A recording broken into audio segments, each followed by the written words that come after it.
क्या हाल चाल बच्चा लोग, कैसे हैं आप लोग? कैसे चल रहा पढ़ा लिखाई? होपफुली सब अच्छा चल रहा होगा। मैं आपका मुरली सर फ्लैश कोर्स के नए वीडियो के साथ। आपका एक सवाल होगा कि सर अपना लर्निंग एंड का ट्रेडमार्क टी शर्ट कहां गया, आज आपने कुर्ता क्यों पहना है? तो जिस दिन ये वीडियो शूट हो रहा है सर, आज महाशिवरात्रि का दिन है, तो चलिए हर हर महादेव बोल के इस वीडियो को आगे बढ़ाते हैं। सर ये जो चैप्टर स्टार्ट होता है, ये जो पेज मैंने लिखा है बेटा, देखिए 10-15 मिनट में लोग चैप्टर खत्म करने की कोशिश करेंगे। ये जो पेज लिखा है बेसिक है, पहले भी आपने पढ़ा होगा। कैथोड्रे की बात करेंगे सर, तो ई बाय एम रेशियो इसका कांस्टेंट होता है। ई बाय एम रेशियो बोले तो charge by mass ratio, negative charge particle है। ये जो गैस है कांस्टेंट, मतलब कोई भी गैस चेंज करोगे ना तो E by M ratio constant रहेगा। इनफैक्ट पार्टिकल्स भी सेम ही रहेगा। बाद में पता चला कि these particles were called electrons. ठीक है, एनोड रे का बात करोगे कि E by M ratio constant नहीं है, चेंज होते रहता अगर आप गैस चेंज करोगे। पॉजिटिव चार्ज है, डिफरेंट फॉर डिफरेंट रेशियो।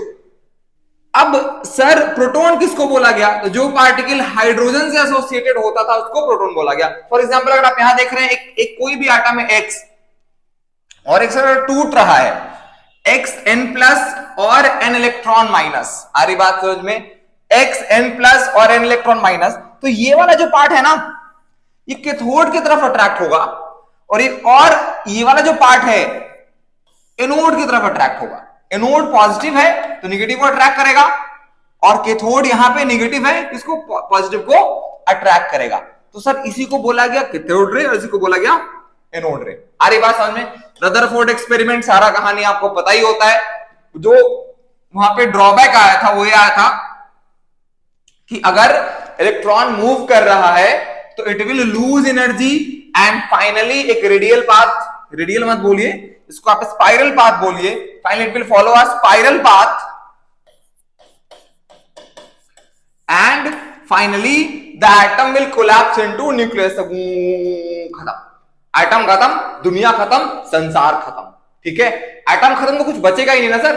तो ये एटम का स्टेबिलिटी ही नहीं बता पाए थे रदरफोर्ड भाई साहब। ठीक, अब अगर बात करेंगे सर क्वांटम थ्योरी की, प्लैंक भाई साहब ने ये बोला था कि एनर्जी इज क्वांटाइज। क्वांटम क्या होता है? स्मॉल पैकेट्स को आप क्या बोलोगे? क्वांटम बोलोगे। किसी भी चीज का स्मॉल पैकेट, अगर मान लीजिए आप कुरकुरे खरीदने जा रहे हैं तो 10 packets of Kurkure is quantum of Kurkure. आ रहा बात समझ में? आप 20, किसी को नहीं बोले सर 20 एंड हाफ कुरकुरे का पैकेट दीजिए, या तो आपको 20 मिलेगा, 21 मिलेगा, 22 मिलेगा। ठीक है, तो वो एक पैकेट है। इन्होंने बोला energy is a quantize system, energy हमेशा पैकेट्स में मिलेगा। Quantum of light is called photon. Light क्या है? एक तरह का इलेक्ट्रोमैग्नेटिक वेव है, और एक फोटोन की जो एनर्जी है वो hc बाई लैम्डा है। ठीक, लैम्डा क्या है? Wavelength of photon. अगर आप बात करेंगे सर ये क्या होगा, अगर एक वेग समझो तो इसको, तो ये जो आप देख रहे हैं ना, एक ट्रफ और एक क्रेस्ट, ठीक है, इसको मिला के जो लेंथ है इसको आप क्या बोलोगे? वेवलेंथ। ठीक, अब 1 बाई लैम्डा को क्या बोलते हैं सर? 1 बाई लैम्डा को आप बोलते हैं वेव नंबर। इलेक्ट्रोमैग्नेटिक वेव का अगर देखोगे तो एक डायरेक्शन में उसका डिस्प्लेसमेंट होता है, एक परपेंडिकुलर डायरेक्शन में क्या होता है? इलेक्ट्रिक फील्ड का चेंज, और एक में मैग्नेटिक फील्ड का चेंज। जो विजिबल रेंज है हमारा 400 नैनोमीटर से 700 नैनोमीटर तक है। ज्यादा अगर 700 नैनोमीटर में आपका रेड साइड होगा, इधर आपका वायलेट साइड होगा। ठीक सर, आ रही बात समझ में? अगर कभी भी आपको टोटल एनर्जी बताना है, भले वो लाइट एनर्जी हो, साउंड एनर्जी हो, मैग्नेटिक एनर्जी हो, हमेशा आप n into E of quantum. ये सर दो तरह का सिस्टम है, ये कंटिन्यूअस सिस्टम है, यहां पे आप कोई भी पार्ट किसी भी वैल्यू पे पहुंच सकते हो, यहां पे आप बस फिक्स्ड हाइट पे ही पहुंच सकते हो, हर वैल्यू अटेन नहीं कर सकते हो। आ रहा बात समझ में? सीडी अगर दो तरह का है तो ये आपका कंटिन्यूअस है, ये आपका क्वांटाइज्ड है। आगे बढ़ते हैं, बोर्स मॉडल। तो सर बोर्स भाई साहब ने रदर भाई साहब को थोड़ा सा ठीक किया। एक और बात कि ये जो बोर्स मॉडल पूरा डिफाइन है सब मोनो इलेक्ट्रॉनिक, किसके लिए डिफाइन है सर? मोनो इलेक्ट्रॉनिक सिस्टम के लिए डिफाइन है कि नंबर ऑफ इलेक्ट्रॉन एक होगा, भले वो H प्लस हो, सॉरी H प्लस क्यों होगा, इसमें जीरो हो जाता है, H हो, He प्लस हो, Li2 प्लस हो। ठीक है, ये आ रहा बात समझ में? अब यहां देखिए, अब बोर भाई साहब ने कुछ पॉस्टुलेट्स दिए कि electron will rotate in a definite orbit. Orbit change नहीं होगा, एक शेल होगा, एक बंद सिस्टम होगा जहां से इलेक्ट्रॉन कूद नहीं सकता है। ठीक, क्या होगा sir? Electron will rotate in a definite orbit called shell. अब एक न्यूक्लियस के अराउंड इनफाइनाइट सेल पॉसिबल है, बहुत सारे सेल। ठीक, नेक्स्ट देखिए कि electron will neither lose nor gain. अगर शेल में घूम रहा है तो एनर्जी ना तो लूज करेगा ना तो गेन करेगा। ठीक है सर, आगे बढ़िए। इन्होंने पहली बार क्वांटाइजेशन ऑफ एंगुलर मोमेंटम का बात करा कि एनर्जी तो क्वांटाइज था ही था, एंगुलर मोमेंटम भी क्या है? क्वांटाइज है। मतलब अगर आप एंगुलर मोमेंटम बोलोगे तो NH/2π है। NH/2π का मतलब क्या हुआ सर? NH/2π का मतलब हुआ क्या? NH/2π का मतलब ये हुआ कि sir H/2π into any whole number, और वो होल नंबर क्या था? शेल नंबर था। और आगे बढ़िए सर, अगर आपको डेल्टा ही बताना है कि कितना एनर्जी का चेंज हुआ, that is En2 minus En1, final minus initial कीजिएगा। अगर ये नेगेटिव आ रहा है तो एनर्जी रिलीज हुआ, अगर ये पॉजिटिव आ रहा है तो एनर्जी एब्सॉर्ब हुआ। इसके बाद बहुत सारा डेरिवेशन है जो हमारे जो हमने आप पूरा आपको डिस्क्रिप्टिव वीडियो बनाएंगे, वहां आपको हम समझाएंगे। बट यहाँ पे बस फॉर्मूला लिख रहे हैं क्योंकि आपको अपने A4 साइज शीट पे ही उसको सारा लिख देना है। अगर रेडियस का बात करेंगे, रेडियस की वैल्यू तो 0.529 n²/z angstrom to the power -10 what metre. ठीक है सर, आगे बढ़े। नेक्स्ट देखिए, वेलोसिटी की जो वैल्यू है 2.18 मीटर पर सेकेंड। ठीक, इससे बहुत सारा सवाल आता है। Frequency it is proportional to Z²/n³ और टाइम पीरियड n³/Z²। ठीक है सर, अगर आपको करंट निकालना है कि इलेक्ट्रॉन मूव कर रहा सर, कुछ तो करंट फ्लो करेगा, तो आप charge of electron into frequency कर दीजिए। नेक्स्ट देखिए, अगर आप नेक्स्ट बात करेंगे तो अगर एनर्जी कितना है n सेल में इलेक्ट्रॉन के पास, तो ये equal to P plus K, potential energy plus kinetic energy. जो En होता है that is -13.6 Z²/n² electron volt पर एटम। इसमें आपको फर्स्ट सेल की एनर्जी होती है -13.6, सेकंड सेल की एनर्जी होती है -3.4, थर्ड सेल की एनर्जी होती है -1.51 इलेक्ट्रॉन वोल्ट। ये आप थोड़ा सा याद करके रखिएगा। ठीक, अब देखिए जो Ke है टोटल एनर्जी का माइनस, मतलब अगर आपसे पूछे कि काइनेटिक एनर्जी कितना है, इसमें एक माइनस लगा दीजिए। और जो P है पोटेंशियल एनर्जी, वो टोटल एनर्जी का डबल। ठीक, अगर आपसे कोई सवाल पूछे किलो जूल पर मोल में, तो वो भी आप बता सकते हैं 1310 Z²/n² किलो जूल पर मोल। बात करते हैं हाइड्रोजन स्पेक्ट्रम का। एक तरह का एमिशन स्पेक्ट्रम है। एक अगर आपको जो इलेक्ट्रॉन निकल रहा है, जो वहां से एनर्जी निकल रहा है, जो फोटोन निकल रहा है, उसका अगर आपको एनर्जी बताना है तो वैल्यू होती है 13.6 Z², 1/n1 का स्क्वायर माइनस 1/n2 का स्क्वायर। मतलब कि अगर इलेक्ट्रॉन यहां से यहां जंप किया तो इसकी एनर्जी में से हमने इसकी एनर्जी लगा घटाई और ये वाला फॉर्मूला यूज किया। अगर आपको 1/λ निकालना है तो RZ², 1/n1² माइनस 1/n2²। हमारे पास टोटल कितने तरह के स्पेक्ट्रल लाइंस होते हैं? तो लाइमर, बामर, पास्टन, ब्रैकेट, फंड और हम्फ्री भी होता है, बट हम्फ्री उतना सिग्निफिकेंट नहीं है, इसीलिए हम उसको ज्यादा पढ़ते नहीं। अब इसको याद कैसे करेंगे? लो, बबुआ, पियो, Banarasi, Fanta. Lyman, बामर, Paschen, bracket, fund. Ultraviolet visible, बामर is visible, बाकी पूरा जमाना इंफ्रारेड। ठीक है सर, ठीक है, आगे बढ़ते हैं। नंबर ऑफ स्पेक्ट्रल लाइंस अगर आपको काउंट करने, इसकी वैल्यू होती है delta n into delta n plus 1/2। Delta n क्या है? n2 माइनस n1, कि मतलब कहां से जंप करके कहां आ रहा। n2 माइनस n1 आपको क्या लेना है? डेल्टा लेना है। Delta n into delta n plus 1/2। Photo electric effect कि सर थ्रेशोल्ड एनर्जी क्या होता है? इसको वर्क फंक्शन बोलते हैं, minimum energy required to eject photo electron या फिर फोटो करंट आप बोल सकते हैं। अब जो h न्यू है equal to h nu not plus half mv², ये काइनेटिक एनर्जी है। कि मतलब कुछ एनर्जी तो कहां वेस्ट हुआ निकालने में, जो बचा वो कहां जाएगा, काइनेटिक एनर्जी में जाएगा। Energy required due to which kinetic energy of the electron becomes zero. आ रहा बात समझ में? इसको आप क्या बोलेंगे, इसको आप बोलेंगे स्टॉपिंग पोटेंशियल। तो स्टॉपिंग पोटेंशियल कब होगा, जब काइनेटिक एनर्जी किसके बराबर हो जाएगा, पोटेंशियल एनर्जी के बराबर हो जाएगा। तो चार्ज तो E है, तो E इंटू वीएस क्या होता है, पोटेंशियल एनर्जी। के को के बोला, जिसकी वैल्यू हम यहां से उठा सकते हैं, ठीक है, K equal to H nu minus H nu not, ठीक है। अब यहां से एक आपको स्ट्रेट लाइन ग्राफ बनता है, ये जो थीटा होगा इसकी कांस्टेंट वैल्यू है, और एच बाई ई दोनों ही कांस्टेंट है। एक और बात ध्यान रखना है कि जो आईपी है it is proportional to number of photons जो आप पुट कर रहे हैं फोटो इलेक्ट्रिक पे।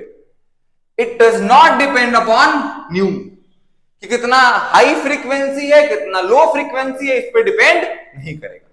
सर जो हमारा अगला पॉइंट है that is de Broglie wavelength. मतलब इनका कहना यह है, पर बड़ा परेशानी चल रहा था कि इलेक्ट्रॉन जो है वो वेव भी है, वो पार्टिकल भी है, फोटोन जो है वो वेव भी है, पार्टिकल। उन्होंने बोला कि सब सही, जो बोल रहा हूं सब सही, ठीक, कि matter will have both particle and wave nature, wave भी है पार्टिकल भी है, ठीक। अगर आपको लैम्डा निकालना है h बाई mv कर दो, मतलब प्लैंक कांस्टेंट बाई क्या बोलेंगे, by momentum, Planck constant by momentum. एक और फॉर्मूला जो डिराइव होके आता है that is h by root over 2, m is mass of the particle and that is ke, kinetic energy of the particle. जो electron अगर वेव है तो electron will form standing wave over the orbit, और यहां क्या निकल के आता है कि कितना स्टैंडिंग वेव बनाएगा, it is number of wave equal to shell number. जितना शेल नंबर है उतना ही स्टैंडिंग वेव बनाएगा, ठीक है सर। आगे देखिए, एक और भाई साहब आए, हाइजेनबर्ग अनसर्टेनिटी प्रिंसिपल। इन्होंने बोला कि कोई भी पार्टिकल है तो उसका आप वेवलेंथ, कोई पार्टिकल है तो उसका आप मोमेंटम और उसका आप डिस्प्लेसमेंट, मोमेंटम तो कोई पार्टिकल है उसका आप मोमेंटम और उसका आप पोजीशन एक साथ श्योर नहीं हो सकते, परफेक्ट आप नहीं बता सकते, वहां कुछ ना कुछ एरर आएगा। आ रही बात समझ में? इन्होंने क्या बोला कि अगर आप मेजर करने जाइएगा पोजीशन और मेजर करने जाइएगा मोमेंटम तो there will be an error. और इनका कहना है डेल्टा एक्स डेल्टा पी हमेशा बड़ा होगा h बाई 4 पाई से, और अगर आप इस p को v में चेंज कर देते हैं सर, अगर आप इस p को v में चेंज कर देते हैं तो फिर 4 पाई बाई m हो जाएगा। लिमिटेशन ऑफ बोर्स मॉडल कहां नहीं एक्सप्लेन कर पाए थे। पहला तो ये था कि सर मल्टी इलेक्ट्रॉन सिस्टम के लिए नहीं था, बस हाइड्रोजन है, हाइड्रोजन लाइक स्पीसीज के लिए था। दूसरा क्या था कि जीमैस इफेक्ट और स्टार्क इफेक्ट नहीं एक्सप्लेन कर पाए थे। तीसरा ये भी नहीं एक्सप्लेन कर पाए थे और ये भी नहीं एक्सप्लेन कर पाए थे, मोए हो गया था। आगे चलिए सर, नेक्स्ट देखिए, हम क्वांटम नंबर पढ़ते हैं। क्वांटम नंबर क्या बोलता है? Quantum number is complete address two electron, ठीक है, इलेक्ट्रॉन कहां है हर बात बताएगा। n क्या बताएगा? प्रिंसिपल क्वांटम नंबर की शेल नंबर कौन सा है। l is azimuthal quantum number, इसी को आप एंगुलर क्वांटम नंबर बोलते हो। ये बताता है शेप ऑफ ऑर्बिटल, इसकी मैक्सिमम वैल्यू n-1 तक हो सकती है। फॉर एग्जांपल कोई भी अगर शेल नंबर 4 है तो वैल्यू 0 1 2 3, ठीक। ये बताता है कि शेप कैसा ऑर्बिटल का। m is magnetic quantum number, इसकी value -l to +l all integer हो सकती है। मान लीजिए कि कहीं का भी l वैल्यू 1 है तो -1 0 +1। और फाइनली एक है स्पिन क्वांटम नंबर, जो ये बताता है कि जो इलेक्ट्रॉन है वो क्लॉकवाइज रोटेट कर रहा है, एंटी क्लॉकवाइज रोटेट कर रहा। इसकी वैल्यू होती है +½ और -½ आ रहा बात समझ में? ये सर बात समझ में आ रहा। नेक्स्ट देखिए कि मैंने क्या बोला कि L क्या बताता है? शेप बताता है। तो अगर L 0 है इसको हम बोलते हैं S सबशेल, ठीक। तो ये स्फेरिकल शेप होता है। अगर L 1 है इसको आप बोलते हैं P सबशेल, और ये कैसा होता है? डंबल शेप का होता है। L2 है D सबशेल, ये डबल डंबल शेप का होता है। L3 F सबशेल कॉम्प्लेक्स है, अपने को जानने का नहीं, एनसीईआरटी भी बोल रखा है कि आउट ऑफ द सिलेबस, ठीक है सर, इसका शेप अपने को जानने का नहीं। अब ओरिएंटेशन का बात करें, क्योंकि मैग्नेटिक क्वांटम नंबर क्या करता है? ओरिएंटेशन बताना है। एस गोला है भाई, गोला का क्या ही ओरिएंटेशन होगा, आ रहा बात समझ में, तो वो अपने ही प्लेस पे रहेगा। P अगर px है तो x एक्सिस पे लाइन होगा, py है तो y एक्सिस पे लाइन होगा, pz है तो z एक्सिस पे लाइन होगा। यहां पे है थोड़ा सा समझने वाला, dx square minus Y square है, dx square minus Y square है तो x एक्सिस y एक्सिस पे लाइन होगा, dxy है तो xy के बाइसेक्टर पे लाइन होगा, xy एक्सिस है ना इसके बाइसेक्टर पे, ठीक। अगर yz है तो yz के बाइसेक्टर पे, ठीक। ये y एक्सिस z एक्सिस क्या होता है, नोड हो जाता है। zx है तो zx के बाइसेक्टर पे z एक्सिस क्या होता है, नोड हो जाता है, ठीक। dz स्क्वायर में क्या होता है कि z एक्सिस पे एक डंबल होता है और यहां पे एक सैटर्न रिंग जो होता है ना, आपने पढ़ा था बच्चों ने, सैटर्न एक प्लैनेट है और उसका जो रिंग है उसकी तरह यहां भी एक क्या होता है, यहां भी एक सर रिंग होता है, ठीक। आगे बढ़े, चलिए आगे बढ़ते हैं। नेक्स्ट देखिए, हुन्स लॉ ये बताता है कि जब आप इलेक्ट्रॉन फिल करने जाएंगे तो कैसे इलेक्ट्रॉन फिल होगा, ये तो पढ़ लिया, यहाँ ये सारा जगह है जहां इलेक्ट्रॉन फिल हो सकता है। हुन्स लॉ ये बोलता है कि जब भी आप इलेक्ट्रॉन फिल करने जाएंगे तो pairing of electron will occur when all degenerate मतलब सेम एनर्जी वाले orbital is occupied and maximum in same spin, कि आपको पहले सब सिंगल सिंगल भरना है उसके बाद पेयरिंग कराएंगे, और जितने भी सिंगल सिंगल भरेंगे सब सेम स्पिन में होना चाहिए। अगर क्लॉकवाइज तो क्लॉकवाइज क्लॉकवाइज क्लॉकवाइज, अगर एंटी क्लॉकवाइज तो anti clockwise anti clockwise clockwise anti clockwise, मतलब ये भी सही है और ये भी सही, दोनों सही है। लेकिन अगर आप ये करने जाएंगे तो ये गलत हो जाएगा सर, ठीक। सिंगल भरना है, सेम स्पिन भरना है। ऑफ प्रिंसिपल क्या बोलता है सर, ऑफ प्रिंसिपल ये बोलता है कि इलेक्ट्रॉन वहां फिल करेगा जहां कम एनर्जी है, और कम एनर्जी कैसे पता करेंगे, n प्लस एल वैल्यू से। जिसका n प्लस एल वैल्यू लो है उसकी एनर्जी कम है, जिसका n प्लस एल वैल्यू ज्यादा है उसकी एनर्जी ज्यादा है। तो इलेक्ट्रॉन पहले कहां जाएगा, n प्लस एल वैल्यू जिसका लो है, और अगर n plus L value same हो जाए तो कैसे पता करेंगे सर, जिसका n वैल्यू लेस है उसका सर लेस एनर्जी, जिसका n वैल्यू हाई है उसका सर हाई एनर्जी।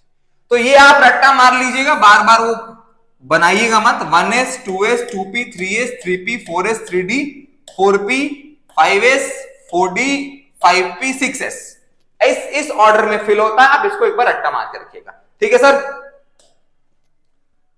नेक्स्ट देखिए, अगर आप बात करेंगे तो आपके पास दो अजीबो गरीब से कहानी होते हैं क्रोमियम एंड कॉपर का, कि सर यहां पे अगर आप इलेक्ट्रॉन फिल करने जाएंगे तो 4s1 3d5 4s1 3d9 होता है। क्यों, क्योंकि सर फुलफिल्ड, ऐसा कहना है कि फुलफिल्ड एंड हाफ फिल्ड जो ऑर्बिटल होता है इट इज मोर स्टेबल।